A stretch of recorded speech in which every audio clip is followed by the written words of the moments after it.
Unserious summaries for the books I read last year, Part 2. Sophie Lark wants to cash in on Ukraine being attacked, but she doesn't want to say by whom. I wonder why. Welcome back to Ankh-Morpork. We are ruled by a dragon now, and he is not impressed. For a brief moment in the 1920s, Ukrainian intelligentsia seemed to have it all. Then the commies stopped playing nice. This was a good book about a bookshop, Evie Woods. This is how it's done. Might cause severe pasta cravings. Look, at some point you need to start telling your little sister no. Aromatized with a lot of Ukrainian folklore and not too much plot. Yeah, this house might have some sea in it, but the roommates are really quiet, so I'd say it's a catch.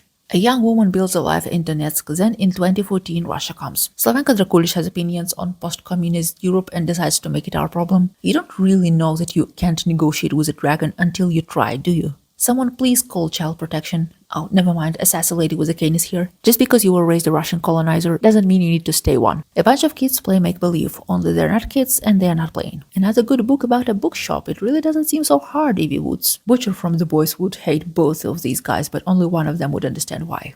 As a teenager with cool parents, you could go party, or you could risk your life while solving a murder. It's really a no-brainer. Edith Worms finds out that dragons exist. Edith Worms finds out that toxic parents exist. Head hopping isn't a bug, it's a feature, and there are not many non-messed up heads around. A bunch of Ukrainian shape-shifting warriors have barely survived politics, only to have to deal with more war. Edith Worms finds out that you can't really trust men as a whole. Emil Rio doesn't seem to care that her book is published in Russia, translated by a wife of a pro-war propagandist. Russia is an existential threat to everything, including snails. Edith Worms finds out she pays taxes. I just know I would be scared to eat or drink anything in that world. Breeze too. Edith Worms finds out her man can fight, he just doesn't like to. Good for her. And these are all the books I read in 2025. See you when I read more.